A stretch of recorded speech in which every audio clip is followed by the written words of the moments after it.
वजीर आजम नरेंद्र मोदी महाराष्ट्र के नंदुरबार, तेलंगाना और हैदराबाद के महबूब नगर में अवामी जलसों के बाद आज ओडिशा में करेंगे रोड शो।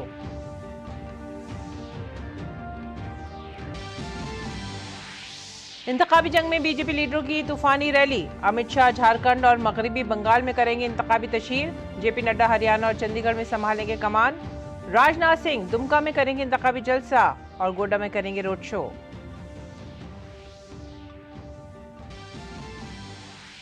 अपोजिशन ने भी तशहीरी मुहिम को दी रफ्तार। मल्लिकार्जुन खड़गे तेलंगाना और आंध्र प्रदेश में करेंगे इंतखाबी जलसे, जबकि राहुल गांधी और अखिलेश यादव कानपुर और कन्नौज में मुश्तरका तौर पर करेंगे इंतखाबी तशहीर। मायावती भी उत्तर प्रदेश में चलाएंगी इंतखाबी मुहिम।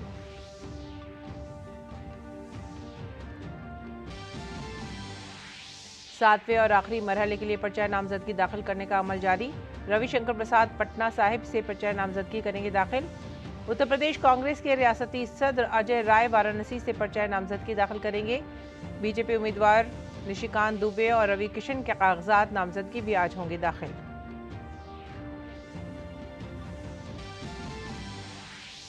अरविंद केजरीवाल की अबूरी जमानत पर सुप्रीम कोर्ट के फैसले का इम्कान आज। एनफोर्समेंट डायरेक्टरेट ने अबूरी जमानत पर अदालत में हलफनामा किया दाखिल।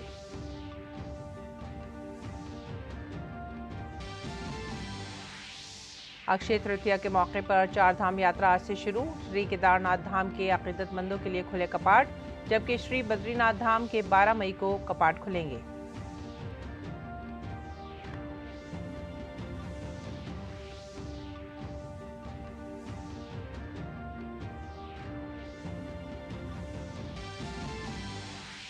खेलों में रॉयल चैलेंजर्स बेंगलुरु के हाथों शिकस्त के बाद पंजाब किंग्स प्लेऑफ की दौड़ से बाहर। विराट कोहली की धमाकाखेज इनिंग की बदौलत पंजाब को 60 रन से दी शिकस्त।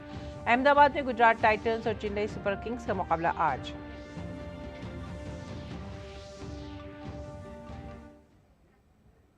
आदाब नाज़रीन, उर्दू खबरों में आप सभी का खैर मकदम है। नजर डालते हैं इस वक्त की खास खबरों पर। लोकसभा इंतखाबात के लिए तूफानी रैलियां, बड़े बड़े जलसों और रोड शो का सिलसिला लगातार जारी है। वजीर आजम नरेंद्र मोदी आज महाराष्ट्र, तेलंगाना और ओडिशा में इंतखाबी तशहीर करेंगे। वजीर आजम महाराष्ट्र के नंदुरबार में एक जलसा आम से खिताब करेंगे। दोपहर में वजीर आजम तेलंगाना के महबूब नगर जाएंगे और इंतखाबी तशहीर में हिस्सा लेंगे। उसके बाद वजीर आजम हैदराबाद में जलसा आम से खिताब करेंगे। फिर वजीर आजम ओडिशा जाएंगे, जहां वो भुवनेश्वर में रोड शो करेंगे।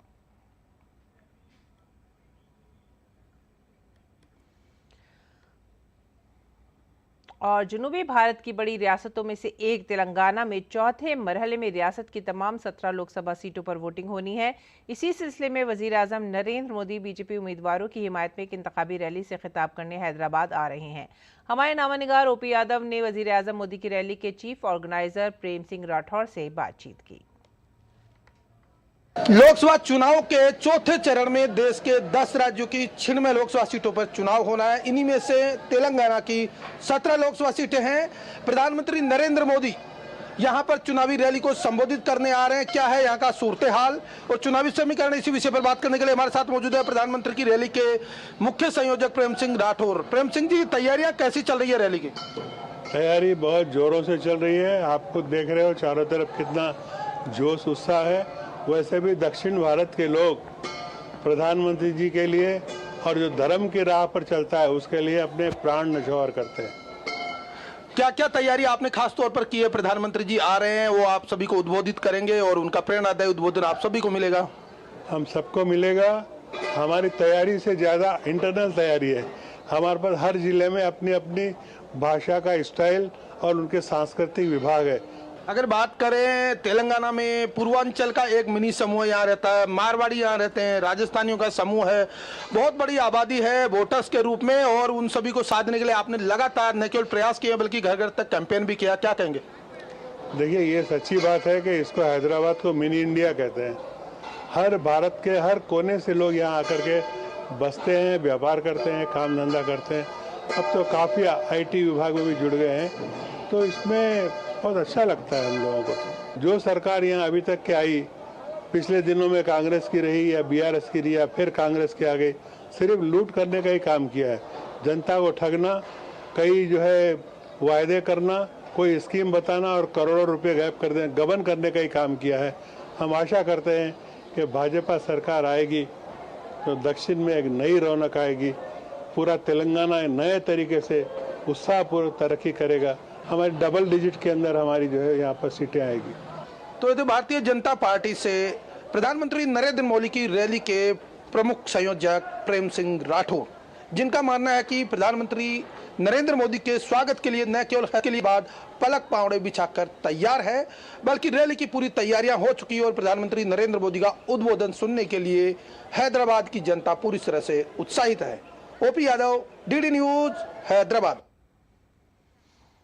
लोकसभा इंतखाबात के लिए बीजेपी की इंतखाबी मुहिम मुसलसल जोर पकड़ रही है। मिशन 400 पार के नारे के साथ बीजेपी के तमाम सीनियर लीडरों ने हर सीट जीतने के लिए अपनी पूरी ताकत लगा दी है।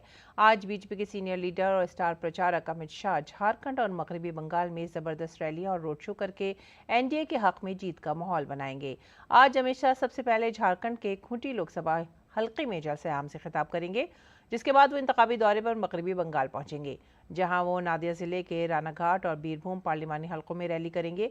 रैली से खिताब करने के बाद शाह आसनसोल से बीजेपी उम्मीदवार सुरेंद्र सिंह आहलूवालिया की हिमायत में शाम 4 बजे रानीगंज के सियारसोल राजबारी मैदान से शिशुबागान तक रोड शो करेंगे।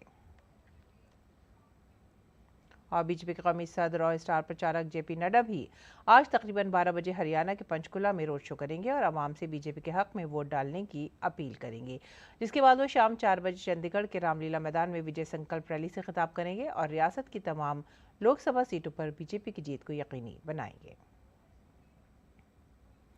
बीजेपी के सीनियर लीडर और वजीर दिफा राजनाथ सिंह झारखंड के गोड्डा और दुमका में बीजेपी उम्मीदवारों की नामजदगी में हिस्सा लेंगे। वजीर दिफा दुमका के यज्ञ ग्राउंड में सीता सोरेन के हक में जलसा आम से खिताब करेंगे।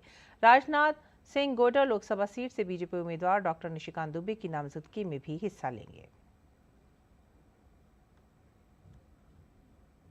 और इस बीच लोकसभा इंतखाबात के तीसरे मरहले के लिए अपोजिशन भी भरपूर तरीके से मुहिम चला रही है। आज कई सीनियर अपोजिशन लीडर वोटरों को राग़िब करने के लिए मैदान में उतरेंगे। कांग्रेस सदर मल्लिकार्जुन खड़गे तेलंगाना और आंध्र प्रदेश में इंतखाबी जलसे करेंगे। खड़गे का आज का पहला इंतखाबी प्रोग्राम तेलंगाना की राजधानी हैदराबाद में है, जहां वो एक प्रेस कॉन्फ्रेंस करेंगे और पार्टी का इंतखाबी एजेंडा आवाम के सामने पेश करेंगे। उसके बाद कांग्रेस सदर तेलंगाना के भवनगीर में इंतखाबी जलसा करेंगे और आवाम से वोट मांगेंगे। शाम में खड़गे आंध्र प्रदेश के विजयवाड़ा में इत्तेहाद के उम्मीदवार के हक में एक इंतखाबी रैली से खिताब करेंगे। कांग्रेस के स्टार प्रचारक राहुल गांधी भी आज 2 इंतखाबी प्रोग्राम करेंगे। राहुल आज लखनऊ में मुख्तलिफ समाजी तंजीमों के ज़ेरे एहतमाम कौमी आइन के दिफा और इंसाफ कांग्रेस से खिताब करेंगे। इंदिरा गांधी प्रतिष्ठान में 4 इजलास पर मुश्तमिल इस कॉन्फ्रेंस में राहुल शाम 6 बजे के इजलास से खिताब करेंगे। इस कॉन्फ्रेंस में समाजी इंसाफ की वकालत करने वाली 30 से ज़ायद तंजीमें हिस्सा ले रही हैं। राहुल गांधी एसपी सरबराह अखिलेश यादव के साथ उत्तर प्रदेश के कन्नौज और कानपुर में इंतखाबी रैलियों से भी खिताब करेंगे।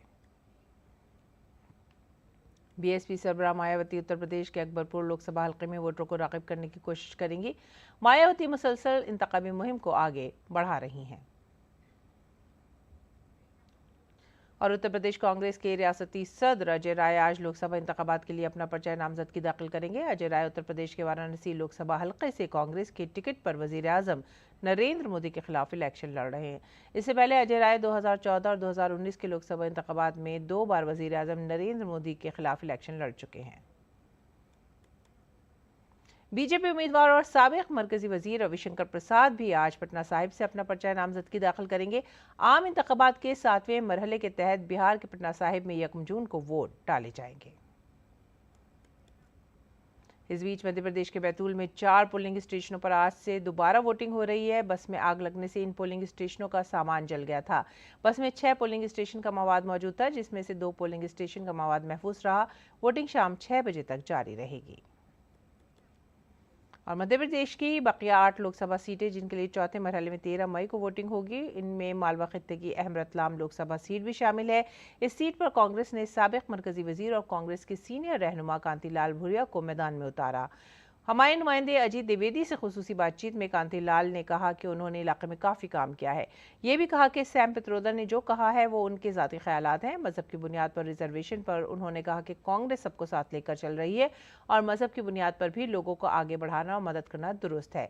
कांतिलाल भूरिया को कई सवालात से गुरेज करते हुए और मुबहम जवाब देते हुए भी देखा गया। मई को मध्य प्रदेश की 8 लोकसभा सीटों पर मतदान होना है और रतलाम लोकसभा सीट उनमें से एक बहुत महत्वपूर्ण सीट है और इस सीट से इस बार कांग्रेस ने एक बार फिर कांतिलाल भूरिया, जो कि पूर्व केंद्रीय मंत्री हैं, उनको यहां से मैदान में उतारा है। हमारे साथ बात करने के लिए कांतिलाल भूरिया जी हैं।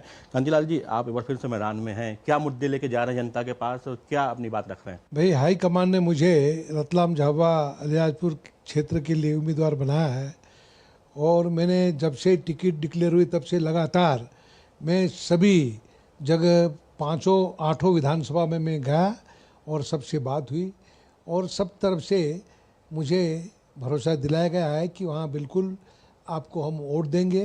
तो मुझे पूरा विश्वास जनता की ओर से मतदाता मुझे वोटिंग करेंगे। राष्ट्रीय मुद्दों की बात की जाए तो राहुल गांधी जो है वो बात कर रहे हैं कि जो धर्म के आधार पर आरक्षण दिया जाएगा। कर्नाटक में सरकार ने, आपकी जो कांग्रेस सरकार ने दे भी दिया है और बीजेपी कह रही है कि जो ST ST OBC वर्ग का हम आरक्षण जो है वो धर्म के आधार पर नहीं बंटने देंगे। आप भी आदिवासी समाज से आते हैं, वर्ग से आते हैं। कांग्रेस पार्टी धर्मनिरपेक्ष पार्टी है, सबको अपना अपना धर्म के आधार पे उनको मिलना चाहिए, उनको सहयोग सहायता। कांग्रेस ने तो देश के टुकड़े जो है 1947 में ही कर दिए धर्म के आधार पे। नहीं, वो तो बहुत जबरदस्त बना था मामला, तो इसलिए अब फिर भी बचाया हिंदुस्तान को और खाली पाकिस्तान अलग हो गया अपने सब जाति की बहुमत धर्म के आधार पे, धर्म के आधार पर होना तो हो गया। आपके नेता सैम पित्रोदा ने हाल ही में बयान दिया कि जो देश है उसमें जाति, चेहरे के आधार पे, चमड़ी के आधार पे उन्होंने बताया किस तरीके से लोगों के बीच में उन्होंने आदिवासी समाज को खासतौर पे बोला कि जो दक्षिण भारतीय हैं वो अफ्रीकन दिखते हैं। आप भी आदिवासी समाज से आते हैं, क्या आप इस बयान से सहमत हैं? खैर, वो उनकी व्यक्तिगत राय है, अपन उस बन जाए, व्यक्तिगत राय है, बाकी कांग्रेस की राय नहीं है। आपके नेता बड़ी संख्या में आपके प्रत्याशी छोड़ के जा रहे हैं कांग्रेस को, बीजेपी ज्वाइन कर रहे हैं और लगातार ये क्रम जारी है, इस पर आपको क्या कहना है? अरे आया राम गया राम तो जाते हैं, टिकाऊ और पलायन वाले के तो टिकाऊ तो कांग्रेस में है। तो धन्यवाद आपका हमसे बात करने के लिए। तो ये थे हमारे साथ रतलाम लोकसभा सीट से कांग्रेस के प्रत्याशी और पूर्व केंद्रीय मंत्री कांतिलाल भूरिया, जिनका कहना है कि उन्होंने अपने कार्यकाल में बहुत विकास के कार्य इलाके में किए हैं और उसी विकास के आधार पर वो जनता के पास जा रहे हैं, उनसे अपना समर्थन मांग रहे हैं, उनसे वोट मांग रहे हैं और उन्हें पूरी उम्मीद है कि एक बार फिर से जनता उन्हें इस लोकसभा क्षेत्र से जिताकर संसद में भेजेगी। कैमरामैन मोंटी सिंह के साथ अजीत द्विवेदी, DD न्यूज, रतलाम, मध्य प्रदेश। और आइए रुख करते हैं महाराष्ट्र का। महाराष्ट्र में इंतखाबी दर्जा हरारत शबाब पर है। ऐसे में कुछ रहनुमा अपने मुतनाज़ा बयानात की वजह से हमेशा ही सुर्खियों में रहते हैं। ऐसे ही रहनुमा उद्धव बाला साहब ठाकरे, शिवसेना पार्टी के रहनुमा संजय रावत ने वज़ीर आज़म नरेंद्र मोदी से मुतालिक एक मुतनाज़ा बयान दिया है। उन्होंने वज़ीर आज़म के लिए इंतहाई काबिल एतराज़ अल्फाज का इस्तेमाल किया है। भारतीय जनता पार्टी ने संजय रावत के बयान की मजम्मत की है और बीजेपी कारकुनों ने महाराष्ट्र के पडनेरा पुलिस स्टेशन में शिकायत दर्ज कराई है। पुलिस से दरख्वास्त की गई है कि वो मुनासिब कार्रवाई करें ताकि आइंदा ऐसी इश्ताल अंगेज तकरीरें ना की जाएं। और दिल्ली शराब घपले से मुतालिक मनी लॉन्ड्रिंग केस में दिल्ली के वज़ीर आला अरविंद केजरीवाल को अबूरी जमानत देने पर सुप्रीम कोर्ट आज फैसला सुनाएगा। इससे कबल कल इन्फोर्समेंट डायरेक्टरेट ने केजरीवाल की अबूरी जमानत पर सुप्रीम कोर्ट में हलफनामा दाखिल किया था। इस हलफनामे में ED ने कहा है कि इंतखाबी मुहिम चलाने का हक ना तो बुनियादी हक है, ना आईनी हक है और कानूनी हक भी नहीं है। ED ने कहा कि गुज़िश्ता 5 सालों में 123 इंतखाबात हुए हैं और अगर लीडरों को इंतखाबी मुहिम चलाने के लिए अबूरी जमानत दी जाती है तो किसी भी लीडर को गिरफ्तार नहीं किया जाएगा और ना ही अदालती हिरासत में रखा जाएगा, क्योंकि साल भर में कोई ना कोई इंतखाब होता ही है। काबिल जिक्र है कि इन्फोर्समेंट डायरेक्टरेट ने 21 मार्च को वज़ीर आला अरविंद केजरीवाल को गिरफ्तार किया था। इससे कबल ED की जानिब से 9 समन जारी किए जाने के बावजूद केजरीवाल पेश नहीं हुए थे। मरकजी तफ्तीशी एजेंसी का इल्ज़ाम है कि इस घोटाले के अहम साजिशी थे और शराब के ताजुज़ से रिश्वत तलब करने में बराह रास्त मुलव्विस थे। झारखंड में दर्ज फहरिस्त कबाइल के लिए मुख्तस खूंटी पार्लिमानी हल्का इस बार दिलचस्प मुकाबले के इम्कानात हैं। मरकजी वजीर अर्जुन मुंडा, जिन्होंने गुज़िश्ता इंतखाबात में इस हाई प्रोफाइल सीट को महज चंद हज़ार वोटों के फ़र्क से जीता था, इस बार भी यहाँ से अपनी किस्मत आजमा रहे हैं। मुंडा का बराह रास्त मुकाबला कांग्रेस के कालीचरण सिंह मुंडा से है। खूंटी की सियासी मसावात क्या कह रही हैं, आइए देखते हैं इस खास रिपोर्ट में।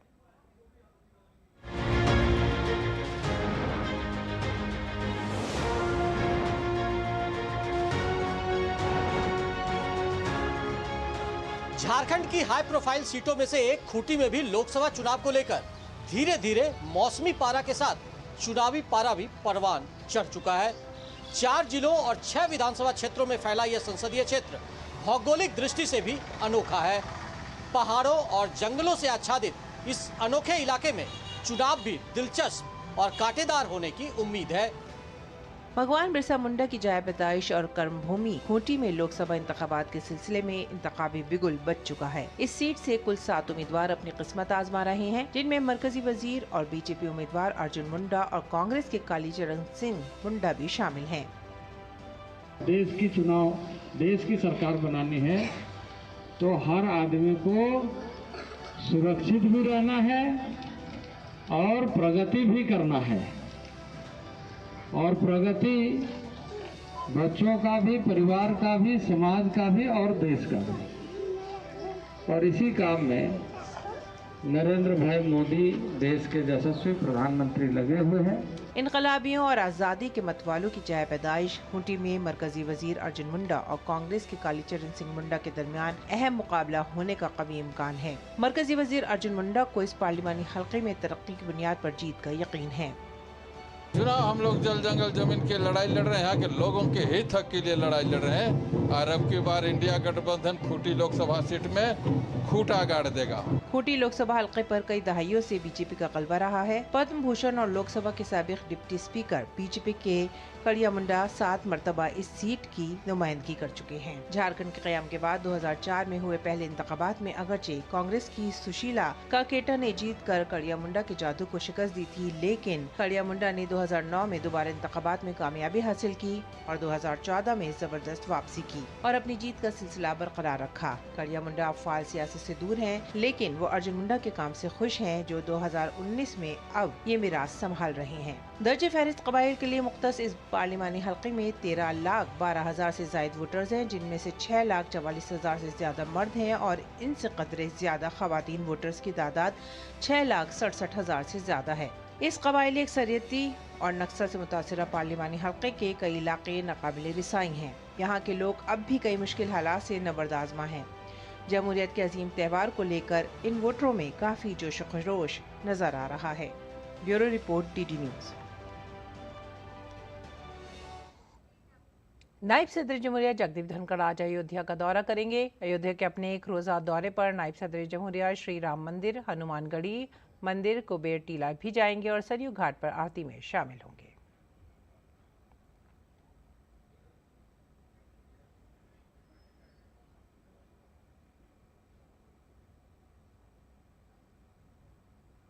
और आज अक्षय तृतीया का मुबारक त्यौहार है। इस मुबारक तारीख पर आलमी शोहरत याफ्ता केदारनाथ, गंगोत्री और यमुनोत्री धामों के कपाट खुलने के साथ ही 4 धाम यात्रा शुरू हो गई है। आज रसूमात के साथ केदारनाथ धाम के दरवाजे अकीदतमंदों के लिए सुबह 7 बजे खुल गए। बाबा केदार की पंचमुखी डोली हजारों अकीदतमंदों की खुशी के साथ केदारनाथ पहुंच गई। देर शाम तक पहले दिन बाबा केदार के दर्शन के लिए 16,000 से ज्यादा अकीदतमंद भी केदारपुरी पहुंच चुके हैं। केदारनाथ धाम के दरवाजे खोलने के मौके पर वजीर आला पुष्कर सिंह धामी भी मौजूद रहेंगे। 10 मई को केदारनाथ धाम के दरवाजे सुबह 7 बजे खुल गए हैं, जबकि यमुनोत्री धाम के दरवाजे तकरीबन 10:30 बजे खुलेंगे और गंगोत्री धाम के दरवाजे 12:25 पर खुलेंगे। बद्रीनाथ धाम के दरवाजे 12 मई को सुबह 6 बजे खुलेंगे। अब तक 22 लाख से ज्यादा अकीदतमंद ऑनलाइन रजिस्टर करा चुके हैं। और आइए नजर डालते हैं दिल्ली से शाया होने वाले उर्दू अखबारात पर।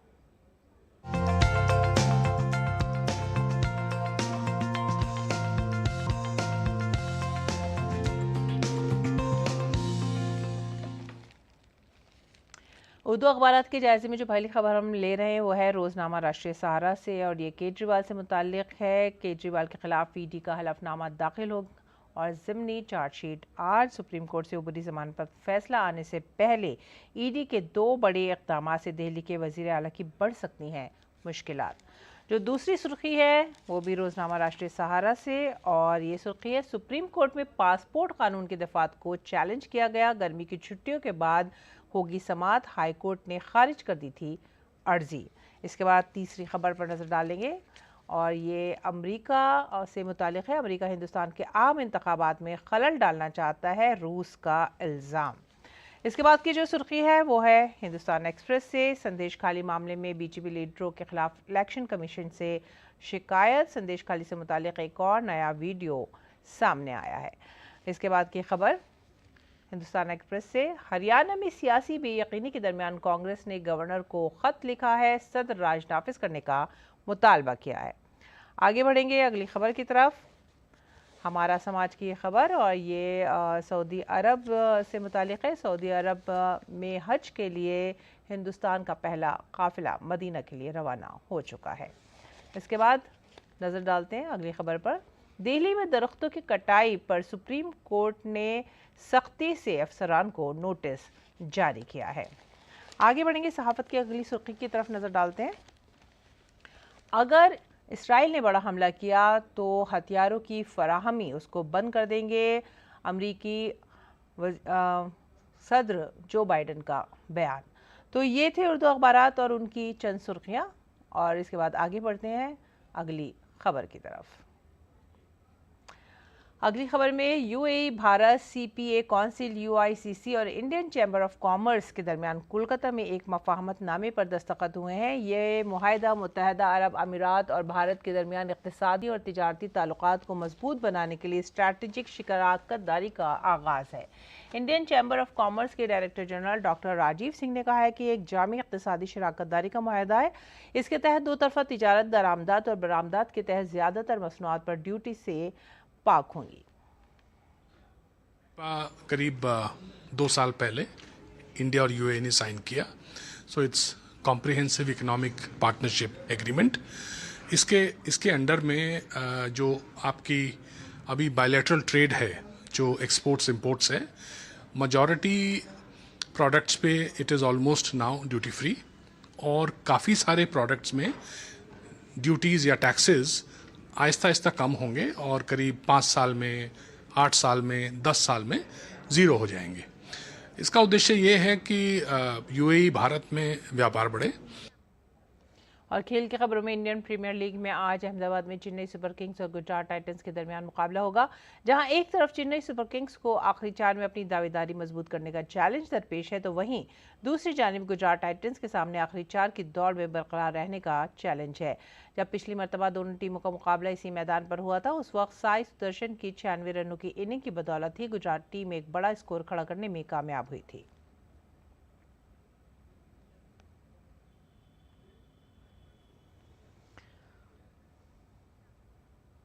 इंडियन प्रीमियर लीग में पंजाब किंग्स की टीम प्लेऑफ की दौड़ से बाहर हो गई है। जुमेरात को धर्मशाला में खेले गए मैच में पंजाब की टीम को रॉयल चैलेंजर्स बेंगलुरु की टीम ने 60 रन से शिकस्त दी। पंजाब किंग्स की टीम ने टॉस जीतकर पहले गेंदबाजी करने का फैसला किया। आरसीबी ने विराट कोहली के 47 गेंदों पर 92 रन की बदौलत 7 विकेट के नुकसान पर 241 रन का स्कोर खड़ा किया। विराट कोहली के अलावा रजत पाटीदार ने 55 रन की इनिंग खेली। 241 रन के हदफ का पीछा करते हुए पंजाब किंग्स की टीम 17 ओवर में 181 रन पर आउट हो गई। रेले रूसू ने सबसे ज़्यादा 61 रन बनाए। इस जीत के बाद आरसीबी ने प्लेऑफ में पहुंचने की अपनी उम्मीदें बरकरार रखी हैं। और अब नजर डालते हैं मौसम के हाल पर।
इसी के साथ ही आप हमारी पूरी टीम को दीजिए इजाजत। आदाब।